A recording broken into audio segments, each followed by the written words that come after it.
Boa noite a todos. Entrando para a nossa quarta live da compaixão.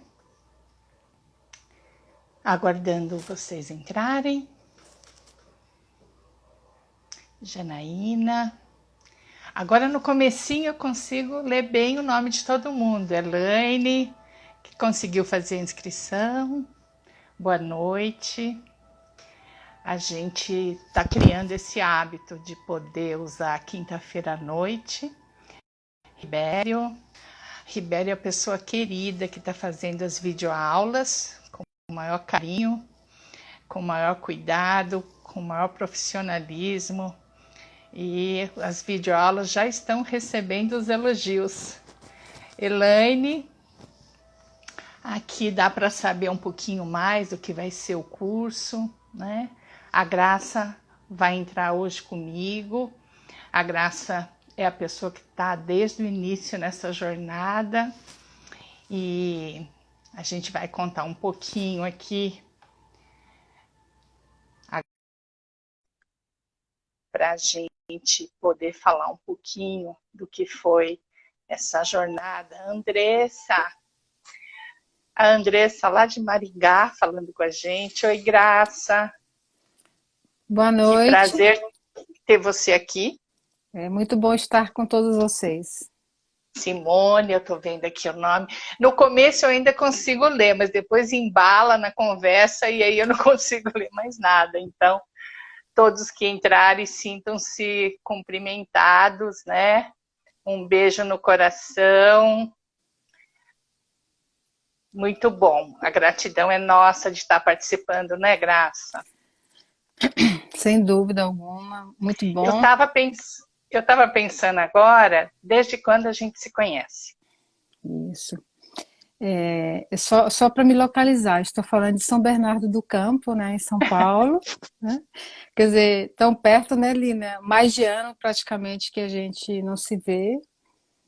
Dia E, 15 de março vai fazer um ano que a gente não se vê e presencialmente. isso. E o março, na verdade, foi em 2011 que a gente se conheceu. No 2011. 2011, no curso de terapia cognitiva narrativa, né? Foi Isso, assim, isso. quer dizer, na verdade, eu tive o privilégio Cláudio, boa noite. logo na minha formação, ter acesso à terapia cognitiva narrativa, e o presente que ela me trouxe foi o nosso encontro, sem dúvida. E eu estava lembrando, né, Graça? A gente foi fazer um curso de extensão aos sábados. E logo assim, acho que a primeira ou a segunda vez, né, eu falei, eu chego mais cedo, eu tomo café aqui na esquina, na padoca. E aí a gente criou esse hábito. A gente chegava mais cedo, sentava lá na padaria e ficava conversando da vida, né? É, exatamente. Foi um encontro muito assim, muito feliz para mim. Eu estava assim, é, há 2 meses de duas perdas muito próximas a mim, que foi meu irmão, e na sequência a tia do meu esposo, da qual eu cuidava também, né? Então, assim, Uhum. quer dizer, na verdade, a compaixão já estava presente, né? Pois é, né? Se a gente for pensar assim, já estava presente. E é uma atitude, na verdade, né? Então, ah, eu acho que tem alguma coisa muito importante que é a gente conversava sobre os nossos sofrimentos ali, a gente começou a se conhecer, né? Eu falando da viuvez, falando da Isa ainda adolescente, né? E de algum jeito a gente foi construindo mesmo, né? Essa amizade, essa generosidade, porque amizade é isso, né? Uma generosidade com o outro. E aí, quando eu vou pensando o que a gente faz de diferente, e aí se trata do curso, né? Quer dizer, como é que a gente chegou nisso, né? Como é que de terapia cognitiva, eu me apaixonei pela terapia narrativa desde sempre, aí a narrativa, e aí o foco virou a compaixão, e o quanto isso é o resultado da minha vida, né, do meu percurso, da minha jornada, e é óbvio as pessoas que estão comigo há tanto tempo, né? Então a gente aprende de qualquer forma, né? Com bons ou maus exemplos, a gente está sempre aprendendo. E com os pacientes, especialmente, o quanto a gente aprendeu, né? Se a gente pensar que a gente entrevistou 154 pessoas, né? Então, você tomar contato com o sofrimento, o estresse pós-traumático que as pessoas estavam sofrendo e dando conta disso na medida que a gente percebia que aliviava o sofrimento das pessoas, mesmo só numa entrevista, né? Sem dúvida, isso é uma referência para os profissionais, é uma referência para a pesquisa e principalmente para as pessoas que tiveram a coragem e confiaram de expor, né? Um É, evento dos mais, assim, em situações totalmente diferentes, mas profundamente dolorosos, mas o que na verdade fica muito forte é nenhuma dor é maior que a outra, mas é a dor de cada um. E isso a gente foi o diferencial e foi uma conquista, e é muito interessante que vem à memória agora, Lina, é assim, dos primeiros CAPs que a gente foi aplicando, né? É como o professor Lotu faz. A gente só vai adquirindo domínio, a firmeza, na medida em que você, na prática, onde você exercita, é o treino. deixa eu só fazer um parênteses aqui. O CAPES é a abreviação da sigla em inglês de uma entrevista clínica que a gente faz para avaliar se a pessoa tem ou não tem estresse pós-traumático. Então, a gente fez esse trabalho de tradução junto com o professor Lutufo e a gente tinha que fazer essa entrevista para mensurar a gravidade do evento, a gravidade do trauma, enfim. E como tudo novo, né, Graça? Tudo que é novo tem uma estranheza, tem uma certa insegurança, e é o que o Lotufo sempre falou, gente, a gente fica bom fazendo, não tem como você saber algo novo de antemão. Então, ele estava lá à disposição para a gente tirar todas as dúvidas, né? A gente estudou tudo que era possível, que estava no livro, que estava no manual, mas chega uma hora que você vai lá, você está lá com o paciente, e é o que eu digo, né? Por que, que a gente estuda tanto? A gente estuda, estuda, estuda, para na hora que você está com a pessoa, você só estar com a pessoa, estar presente da forma mais presente, mais compassiva possível, e naquela hora você pode esquecer a teoria, né? Você pode, de fato, estar presente, acolher, ouvir, e acho que esse foi o grande diferencial, né?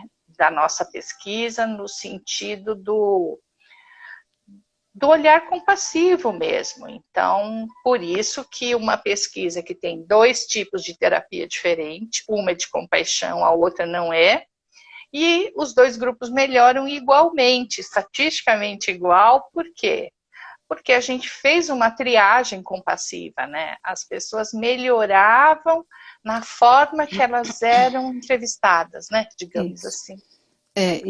E dialogando e conversando com a própria pesquisa e com a proposta do curso, né, que está na sua terceira versão e É, edição, e assim muito mais aprimorada, muito mais enriquecida e refinada, é que desde o primeiro momento independente, e o diferencial desse momento agora desse curso são os profissionais, a diversidade de profissionais.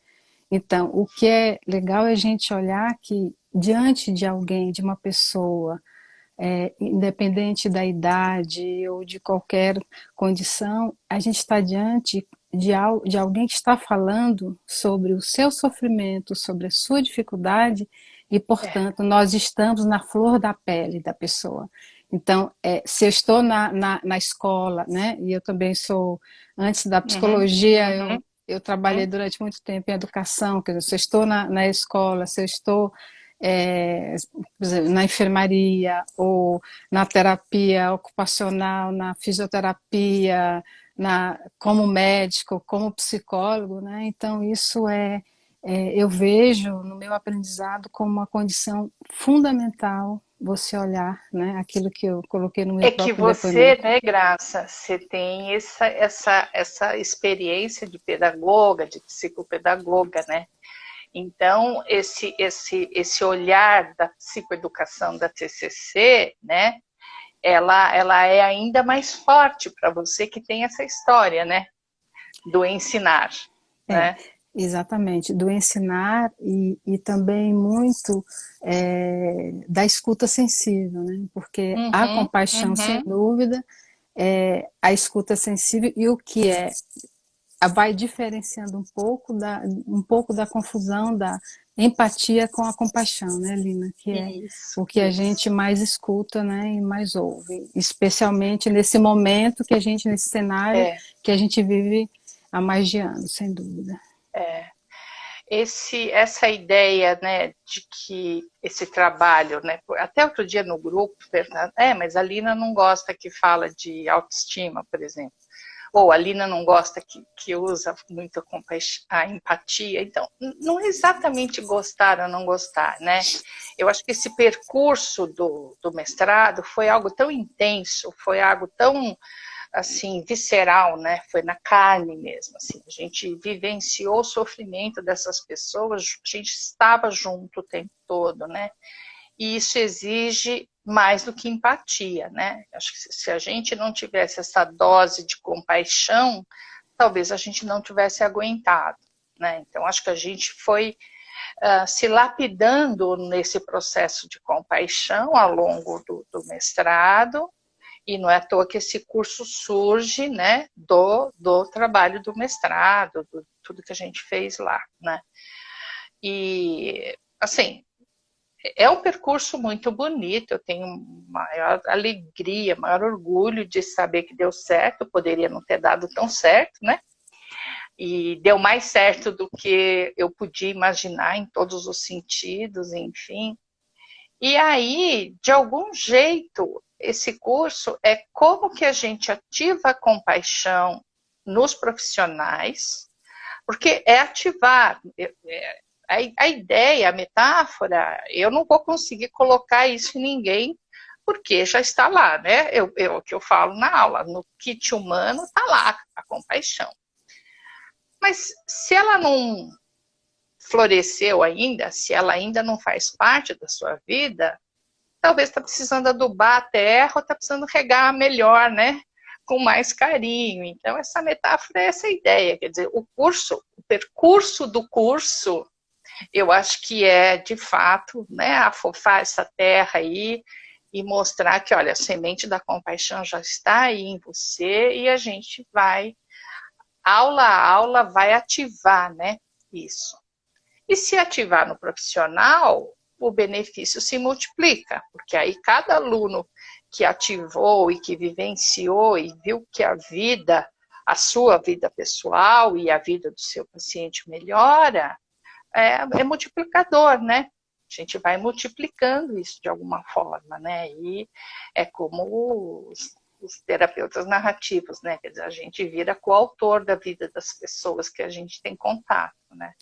É assim, é muito interessante quando eu conversei há pouco tempo com um ex-aluno do curso, que ele falava assim, eu revisitei os conteúdos, etc. E eu comecei a enxergar algo que eu não consegui naquele momento do curso. Eu falei assim, olha, isso é narrativa na veia, agora narrativa compassiva, né? Então, então nesse ponto é importante a gente não se cobrar também, que tudo tem o seu momento de É. ter acesso, por exemplo. A compaixão, para mim, eu tive uma presença católica, religiosa muito forte na minha vida, e assim, aquela ideia inicial da compaixão como algo sempre direcionado ao outro. Na Sim. medida, né? E eu fui assim, desde Pichota eu já tentava descobrir, assim, sabe, investigar em outras religiões como é que as pessoas olhavam para os outros, cuidavam. E na medida, mas assim, de fato, o diferencial para mim, enquanto algo que não está assim sintonizado somente no aspecto religioso, foi, sem dúvida, essa pesquisa que promoveu a compaixão como uma habilidade que pode ser desenvolvida e treinada. E é É, muito interessante porque a palavra treino, ela vem de algo muito tradicional, né? Mas eu acho que a neurociência, ela está quebrando um pouco isso, né? No momento que fala, tem que treinar, sem treino, sem treino, sem treino, não se muda hábito, não se muda nada. Então, nesse é. sentido, eu acho que é bem legal, bem Não tem bacana. mágica, né? Exato. Ah, você e poucas pessoas como você tiveram no último ano da faculdade, na clínica psicológica, a terapia narrativa, né? Então eu lembro quando na Unip se formou o primeiro grupo que teria essa orientação cognitiva narrativa na clínica escola, o Rodrigo Sampaio, que foi meu professor, que foi a pessoa que me levou para dar aula na Unip, ele me mandou uma mensagem. Ele falou, Lina, olha, depois de quase 10 anos tem grupo de terapia cognitiva, porque anteriormente eu acho que foi com Cristiano Nabuco, em 95, alguma coisa assim, né? E aí ele falou, olha, isso aqui é mérito seu, porque tem um monte de ex-alunos seu aqui. E eu falava para os alunos, não, mas não tem, não tem. Então, mas se vocês exigirem, vai ter. Vai chegar uma hora que vocês exigindo, vai ter, né? Então, parte da ementa do curso, a parte inicial é a ementa que estava lá, né, na Unip, que você estudou a mesma ementa com o Ricardo Franklin, né, Isso. inicialmente. Eu também fui aluna do Ricardo. E aí, qual a diferença você vê do que você estudou lá na clínica escola, no último ano, quando você viu isso misturado com a narrativa focada na compaixão? Então, tem muito das terapias narrativas, muito de Oscar Gonçalves, de cognitiva narrativa, só que já focado na compaixão, aí já tem essa entrada para a teoria do Paul Gilbert. O que você poderia falar em relação a essa harmonização aí, É, digamos assim? é assim, assim, eu acho que é fundamental a gente sempre olhar, se situar de onde a gente está, de onde a gente começa a falar, de onde a gente vem, né? Então, olhando para a terapia cognitiva narrativa, então, o olhar, eu trocava com outros colegas que era da FENO, que era da psicologia, que era da psicanálise, né? E da análise do comportamento também, é assim, a narrativa em si, ela já coloca você, assim, sai daquela tensão que inicialmente você como profissional, seja em qualquer área que você esteja, que você tem que ficar ali, sabe? Naquela meio que presa e quer ter assim um foco tão grande que você pode se distrair da própria narrativa. Então, essa narrativa ela vai trazendo você primeiro entender que você não consegue capturar a narrativa completa, mas aquela parte da narrativa, geralmente que você vai na vivência, no treinamento, você vai conseguindo um feeling. E você vai pegando aquela narrativa que seria, poxa, é uma narrativa que ela vem se repetindo há muito tempo, né? Então você vai desenvolvendo essa sensibilidade. Agora, agora, na medida que você faz assim, eu diria, não diria um casamento, né? Eu diria assim, esse diálogo, essa interconexão, essa comunicação com a compaixão, a narrativa, ela te dá uma possibilidade, na medida que você treina, de você julgar menos, né? Julgar É. menos e a possibilidade de você ouvir aquela pessoa que está ali na sua frente, né? E é interessante essa ideia, o julgar. Óbvio que eu tenho um preconceito e eu comparo com esse conceito. Então, a ideia de dizer que eu não julgo, que eu não tenho preconceito, é uma mentira, é uma utopia total, né? Mas talvez a compaixão, a presença, nos ajude a perceber que eu julguei. E se eu julguei, ou da onde eu estou para eu julgar no sentido de que isso é bom ou ruim, isso é feio ou bonito, né? Eu acho que a compaixão dá esse balizamento, assim, de que quando eu faço isso, e se eu faço, eu percebo que eu fiz. E eu posso até, na terapia, ter uma autorrevelação e dizer, olha, eu associei isso que você falou com isso. E aí, ser absolutamente honesto e corajoso para poder falar isso, né? E nesse sentido também, eu vejo que há uma diferença, no meu entender, né, nos estudos, é de que o julgamento em si, aquele julgamento mais crítico, onde tem vai aparecendo mesmo a crueldade, um pouco disso, né? E também há uma diferença entre juízo de valor.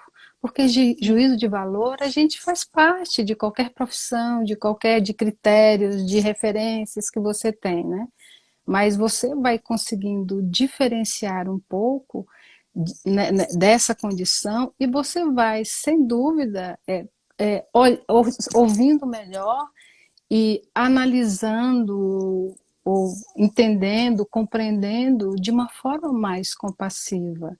E que essa coisa da compassividade que a gente traz aqui, que eu entendo também, que eu vivenciei, que vivenciamos em grupo, que não é algo de coisa que é boazinha, que é santinho, que é isso, não, porque se não tiver coragem, a compaixão fica faltando a sua essência, né? Então eu acho que é um pouco por aí também, no meu entender e na minha vivência, tanto que a gente atendeu outros grupos, né, Lina? Depois da pesquisa, podemos atender grupos de pessoas com dificuldades no controle do impulso, como o jogo patológico, como dependência tecnológica, cleptomania, né? E dependência de comida também, e a outra experiência que foi a gente trabalhar com alunos de medicina, né, da universidade, naquele momento crítico. Um momento muito crítico, né, de crítico. tentativas de suicídio. Exatamente. Então, assim, é muito legal, porque na medida que assim, a compaixão se torna visceral mesmo, né, seja você, em qualquer situação que você viva, ela vai te permitindo olhar e sempre enxergar aquele lugar que você, em outro momento, você não conseguiu. Então, isso envolve também o desenvolvimento da virtude de uma força de caráter, que é a humildade, né? De poder olhar, né? E de poder assumir também as dificuldades que a gente tem, né? Em relação... nos grupos do mestrado, a gente fez 10 grupos em 5 rodadas, né? Tinha um grupo de manhã, um grupo à tarde. Então, eu fiz o primeiro grupo como terapeuta, depois entrou a Graça, o Cláudio, e eu não participei mais como terapeuta, né? Porque era o meu papel de só testar numa primeira rodada a validade do material desenvolvido e tal. E foi uma sugestão direta, né, do Oscar Gonçalves, quando a gente se encontrou em 2016, de como seria, na verdade foi a única pergunta, de fato, metodológica que ele fez, né, quem atenderia. Falei, olha, tem uma pessoa que vai atender o grupo tal, e eu só vou atender a primeira rodada, porque de algum jeito tinha que validar aquele material, né? Porque você faz a partir da teoria, né? Você não tinha, apesar que tem a prática do consultório, né? Tinha material ali que já era material do consultório, mas um protocolo de pesquisa é um outro rigor, né? E como era para você, quando a gente terminava o nosso dia lá na sala do conselho, que a gente fazia aquela reunião de supervisão das 4, né? Quer dizer, era seria um grupo era o nosso grupo de estudo e virou grupo de supervisão, que a gente terminava o dia com aquela reunião. Qual a importância de ter aquela reunião? Porque as pessoas perguntam muito, supervisão, não supervisão, né? E a gente vê, hoje com marketing digital, a gente vê muita gente de consultório lotado, sem fazer supervisão, sem estar estudando, né? Então, eu acho que esse é um ponto bastante importante, né? Eu vejo que ele é importante para qualquer pessoa, em qualquer lugar que ela esteja, né? E sim, sim, especificamente o que ficou muito forte, Lina, é que eram supervisões e encontros não para discutir ou definir o que era certo e errado, mas o que deu conta de fazer, né, é. nesse processo. Então, eu vejo que isso foi fortalecendo e criando a coragem de falar, poxa vida, hoje parece que eu tive mais facilidade, hoje eu tive um pouco mais de dificuldade, né? Então, e é muito interessante porque eu também, além de conduzir os grupos de terapia focada na compaixão, eu também fui coterapeuta do grupo de apoio, né? Então eu pude, assim, ao mesmo tempo, eu tinha um protocolo para a gente seguir, né? Sim. E ao mesmo tempo você também exercitar nesse mesmo contexto o silenciar, né? Porque o silenciar também ele é muito forte no processo da compaixão. E, portanto, a narrativa mostra para a gente que narrar não é só o verbal, né? Então, a gente tem a linguagem não verbal que é muito poderosa, ou, dependendo do contexto. Porque a emoção, ela se expressa no não verbal, né? No gesto, na tensão, no relaxamento, né? Então, assim, aqueles infindáveis, infinitos minutos de silêncio da sessão, né? Porque na gravação ficava claro ali, né? Aquela pausa depois da fala de alguém, e o quanto tinha ali de um misto de sofrimento, de dor, de colaboração, de compaixão, mas também de esperança na medida que alguém ousava falar ou pegar na mão de alguém e aquilo sintetizava de certa forma o que o grupo estava vivenciando, né? E assim, e é muito. Me lembro, por exemplo, de um caso que a pessoa chegou, ela falou assim: olha, esse negócio de compaixão é muito esquisito, né? Mas eu quis pagar para ver, né? Então estou aqui e assim, e o próprio depoimento do reconhecimento, o quanto que fez a diferença na É, vida da é, pessoa, né, de todos é. eles. E assim, outro aspecto do próprio processo da compaixão, enquanto um grupo experimental e o outro como o grupo apoio estavam presentes, né, nos dois, sem que no liderado pelo Cláudio no grupo de apoio se falasse de compaixão, mas surgia, né? Então, assim, teve uma vez que num dos grupos que eu estava, assim, você tinha um caderninho, então eu fui fazendo risquinho, assim, de quantas vezes naquele dia, naquele encontro, quantas vezes apareceram a compaixão. E outro ponto, assim, muito, que eu considero preciosíssimo, né, que é o outro reconhecer a sua dor na medida que conseguia reconhecer e se sensibilizar com a dor do outro. E isso foi criando, ou seja, é bem aquela condição. Então, a, a, a compaixão, ela vai criando um, um tutano, vamos dizer assim, que é uma palavra que acho que É, retrata é, bem, para é. você entrar em contato com a sua dor, mas a terceira pessoa também ouvir a dor do outro é um exercício preciosíssimo, tanto que é um recurso que a gente utiliza tanto Sim, sim. na atividade clínica como na atividade médica, até mesmo de outros profissionais, né, que talvez estejam presentes aqui. Porque nos grupos, a gente de fato exercitava os três tipos de compaixão, né? Eu dou a minha compaixão para você, mas eu recebo a sua. Então, algumas pessoas ali, as mais, digamos assim, herméticas à ajuda, aprenderam a receber essa ajuda e cada um, fora do grupo, lembrava de uma fala do grupo, lembrava de uma situação e na semana seguinte relatava que conseguiu se tratar bem como seu melhor amigo e aí estava exercitando a autocompaixão, né? É, Então, é um certo grau de contágio, né? Parece que é algo que vai contagiando, vai ativando, né? E um vai puxando isso do outro. Acho que é, essa é a força do grupo, né? e também é a própria descoberta é o seguinte, dependendo assim da experiência, da história de cada um, etc., né?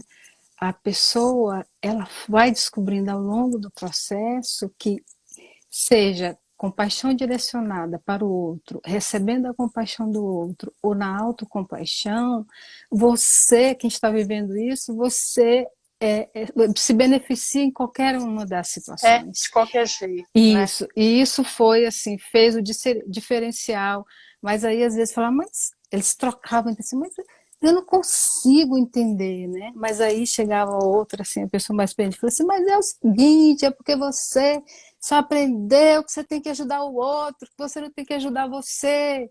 E aí, assim, era o start mesmo, assim, o ponto de partida Interessante, né? para uma discussão profundamente generosa, amorosa e assim, gente, assim, os grupos, né, as pessoas que estavam presentes, assim, eram dores assim muito difíceis e assim e era interessante porque tinham pessoas dependendo da dor do evento traumático, né? E principalmente dos eventos ligados a abusos sexuais ou de Forte. suicídios também. Então é o seguinte, no primeiro momento era assim, sabe aquele movimento que ficava de longe? E aí, na medida que ia se envolvendo com o outro no sentido de ser compassivo, sabe? Aquela. Porque você fala, e portanto a narrativa do corpo também, né? Então você vai É. aproximando, e quando via, estava assim. Sabe aquele grupo que estava um pouco mais alargado e depois já estava um pouco mais fechado, né? Então, assim, É são uma as coesão imagens que natural, vêm. né? É, É. né? É uma união, né? Uma coesão natural, né? Eu queria fazer, eu vou estrear. Ó, tô mostrando para vocês o que chegou hoje pelo correio, né? Izinha, minha gata, pediu, chegou hoje. E aí, em vez de estrear numa palestra, numa outra situação, eu quero estrear hoje. Então, a gente podia fazer um dos exercícios que a gente faz em sala de aula, né? Que a gente Uhum, fazia na pesquisa uhum. também com as pessoas. Só que na pesquisa a gente não tinha o sino, né? A gente não Não. tinha nenhum objeto, nem nada.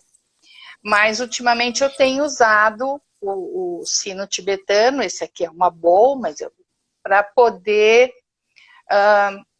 de algum jeito, você concretiza também esse momento que você inicia alguma atividade, né, de mindfulness, de compaixão, enfim. E já que a gente falou bastante, acho que daria para fazer, né? Isso. Você quer conduzir? Você quer que eu Não, conduza? não, deixa eu só me permitir, Lina. Olha a coincidência, gente. A Lina mandou a foto e quase que é irmão do meu aqui, ó. Tá vendo? Olha.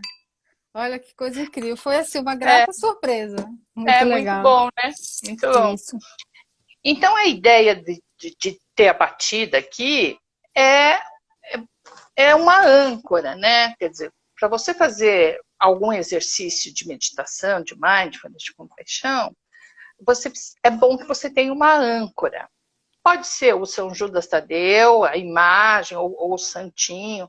Pode ser um crucifixo que você tem aqui, você segura. Pode ser uma imagem de Buda. Na verdade, pode ser qualquer coisa, né? Pode ser uma foto, pode ser uma paisagem, e pode ser só a memória de alguma coisa que você, né, guarde no coração. Mas o sino, ele tem o efeito do eco, né? Então, de algum jeito, a concentração no sino e no barulho, até terminar a vibração, de fato é algo milenar, né? Então, tem aí o seu porquê e todas as cerimônias budistas é utilizado ou de madeira, ou esse aqui, né? E aí a gente podia encerrar, né, Graça, fazendo uma das atividades que a gente fez nos grupos e tal. Então, geralmente eu começo com dois toques, e aí no finalzinho, quando eu chamo vocês de volta para encerrar, eu toco de novo 2 vezes, né? E qual deles você acha legal a gente fazer? A gente podia fazer um pouco assim, de uma forma abreviada ali, a imagem, né, A ideal de imagem? compaixão. Isso. Tá. Então, a gente tem tempo, 5 minutinhos, um pouquinho mais, mas aí eu então convido todo mundo a fazer com a gente, né? Seguir as instruções.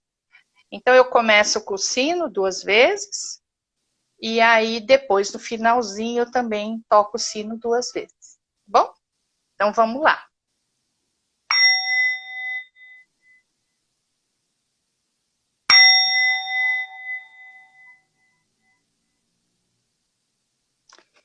Eu quero convidar vocês para fazer uma prática de compaixão.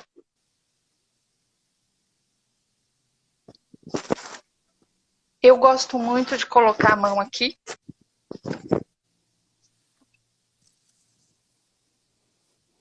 Então, eu convido você a colocar o foco da sua atenção no seu coração.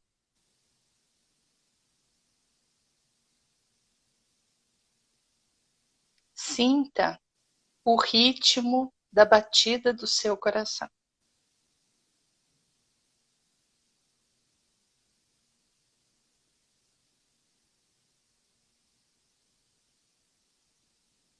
Ele estava aí batendo sozinho, sem você prestar atenção.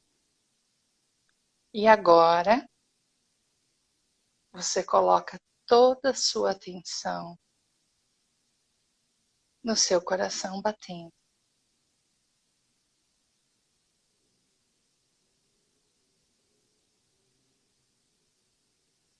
O foco da sua atenção, da sua gratidão e do seu amor no ar que entra e no ar que sai.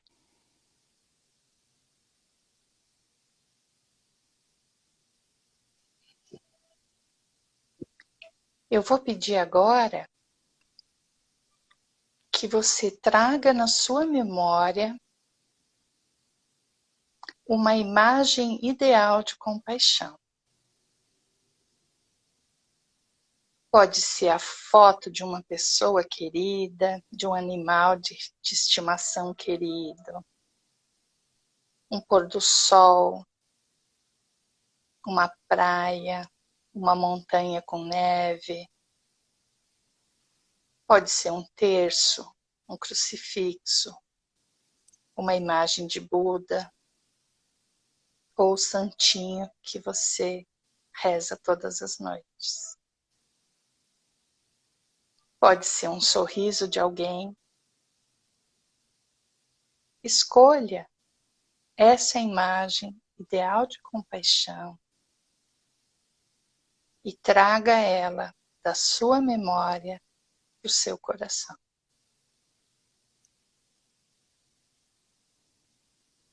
Acalente essa imagem ideal de compaixão no seu coração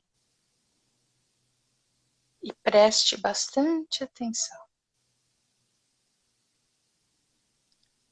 Se essa imagem ideal de compaixão tivesse voz, o que será que ela te diria agora?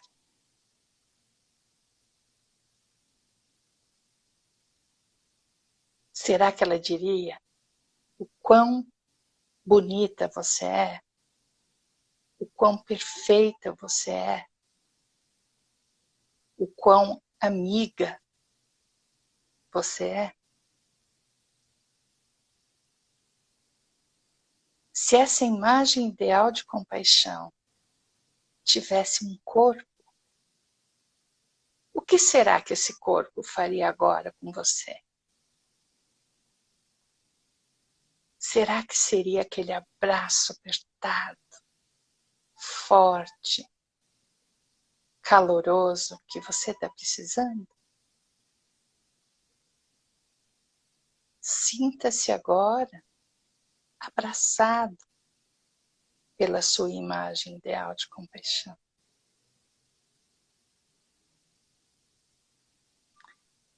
Se ela tivesse cheiro, perfume, qual seria então o perfume dessa imagem ideal de compaixão? Sinta, respire, sinta esse perfume que você está precisando sentir.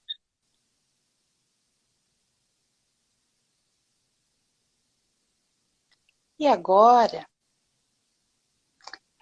o que será que você quer dizer para a sua imagem ideal de compaixão? Abra o seu coração e diga as palavras que importam. Que eu sinto saudade,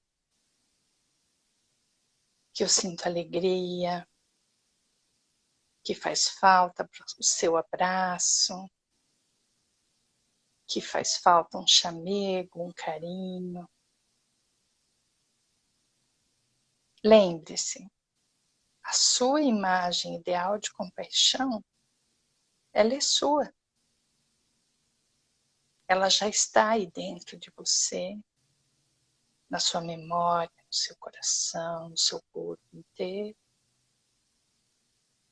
E ela está aí para te fazer companhia, para te preencher de amor, de gratidão, de compaixão, sempre que você precisar. Sempre que você lembrar desse potencial imenso de compaixão que já existe aí dentro de você.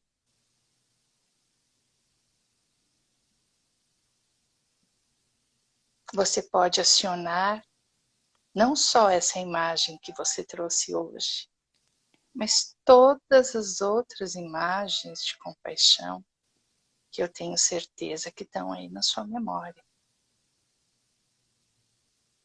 Tudo que é preciso é criar o tempo, o lugar e o espaço para que você se lembre que a compaixão, a gratidão e o amor já está aí dentro de você.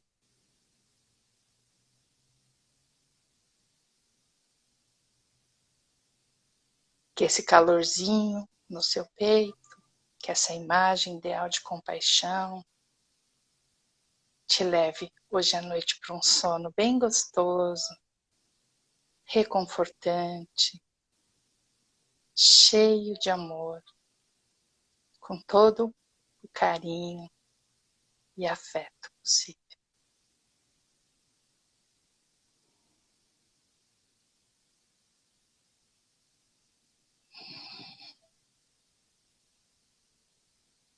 Agora eu peço que você ouça o teu corpo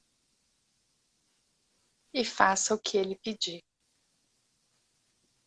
Um bocejar, um espreguiçar, um sorriso largo, que você ouvir o seu corpo pedir. E aí, devagarinho,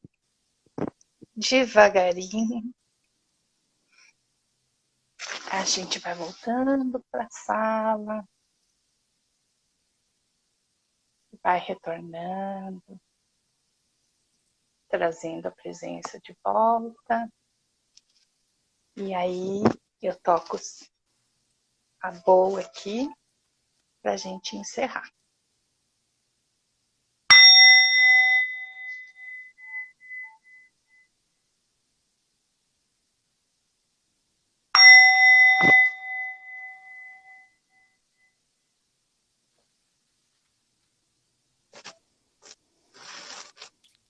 Pronto, está inaugurado. Izinha, mamãe inaugurou. Que legal, Lina. É muito bom estar aqui com todos vocês, né? E um beijo no coração de cada um. E que Dá uma calentada no coração. isso, Dá? Não é um acalento? Para e mim é que sempre essa sensação isso. maravilhosa, sim, de acalento. E também estou torcendo pela coragem de ter a coragem de olhar para si com compaixão, né? Porque o que ficou muito claro e muito evidente que é um dos exercícios mais exigentes, né? É você, na verdade, olhar para você e de dizer a verdade também para você, né? Então tem isso aí. Obrigada. Graça, super obrigada pela parceria desses anos todos, né? Pela amizade, por tudo. Grande Todo mundo abraço. que está aqui ouvindo, quem for assistir depois gravado, né? Eu vi que tem gente do IPQ, ex-aluno da Unip, aluno do curso de Psicologia Positiva, aluno do curso da Compaixão, das outras edições, Tem gente da enfim. minha família também, minha Ah, irmã, meus então, porque sobrinhos. chega uma hora que eu não vejo mais os nomes entrando, mas assim, Uhum. de Obrigada. coração, gratidão, sempre. E gratidão é aquela coisa maravilhosa, né? Gratidão e compaixão, quanto mais se distribui, mais ela existe, né? Sem dúvida. Então, esse caminho é um caminho auspicioso, abençoado, e essa é a nossa jornada, espalhar a compaixão. Isso. Vamos em frente. Uma boa noite de sono para todo mundo, um sono bem gostoso, bem aconchegante. Até quinta que vem. Até quinta. Beijo. Tchau, Graça, Tchau, querida. Tchau, Lina. Beijo a tchau. todos. Tchau, tchau. Beijo a todos. Tchau.